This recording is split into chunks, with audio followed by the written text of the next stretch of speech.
은혜의 뒷이야기. 이 시간에는 시카고 언약장로교회 유승원 목사님의 말씀입니다.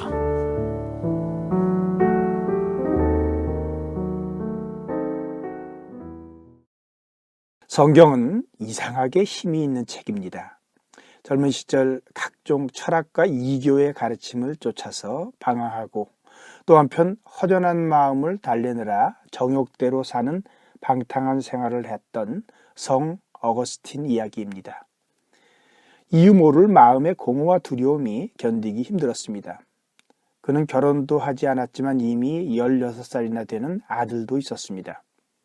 주후 386년 로마 근처 밀라노의 무화과나무 아래서 비참한 심정으로 절규합니다.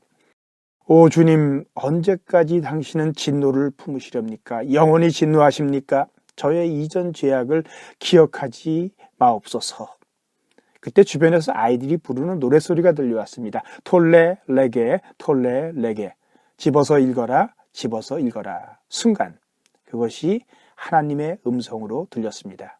급히 서재로 가서 바울 서신을 집어 열자 그의 눈을 사로잡는 로마서 13장 13절 14절이 부각되었습니다. 낮에와 같이 단정히 행하고 방탕하거나 술 취하지 말며 음란하거나 호색하지 말며 다투거나 시기하지 말고 오직 주 예수 그리스도로 옷 입고 정욕을 위하여 육신의 일을 도모하지 말라. 어거스틴은 이 말씀에 고꾸라져 회심하고 한평생 주님을 위해 살 것을 다짐하게 됩니다. 그리고 16살 된 자신의 사생아와 함께 세례를 받았습니다. 미국의 남북전쟁 때 북군의 장군이었던 루 월스는 하워 의논 선거에서 떨어진 뒤 글 쓰는 일에만 몰두했습니다. 그는 1876년 9월 인디애나로 가는 기차에서 당시 유명한 무신론자인 로버트 잉거졸과 동석하여 2시간 정도 대화를 나눌 기회가 있었습니다. 월러스는 그의 박식함에 감탄하면서 상대적으로 자신의 무지에 부끄러움을 느꼈습니다.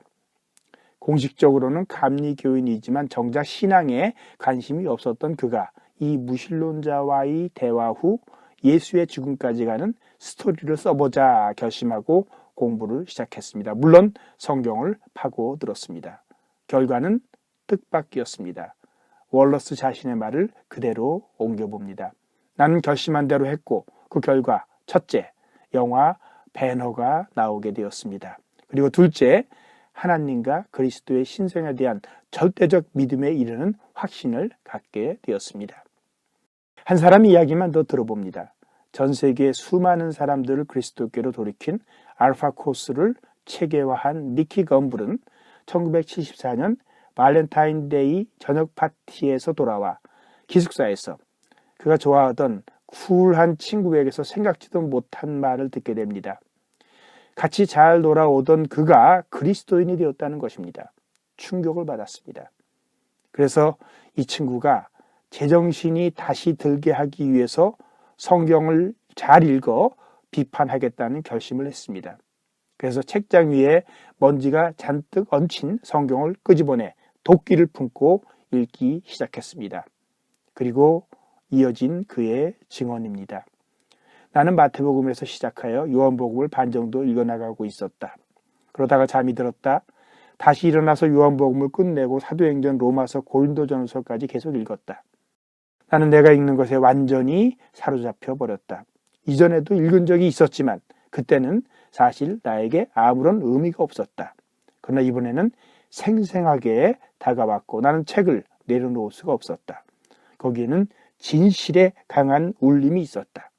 성경이 나에게 너무나 힘있게 말했기 때문에 성경을 읽어나가면서 내가 이에 응답하지 않으면 안 된다는 것을 깨닫게 되었다. 그 후 나는 예수 그리스도를 믿게 되었다. 그 이후 성경은 나에게 큰 기쁨이 되었다. 어려운 가운데 새해를 맞았으나 아직 반년 넘게 걸릴 거리두기 이후 삶과 신앙과 소명을 회복해야 할 우리가 지금 다시 시작해야 할 일, 이 능력의 성경 읽기라는 생각이 듭니다. 새해 복 많이 받으십시오. 다시 말씀드립니다. 새해 성경으로 복 많이 받으십시오.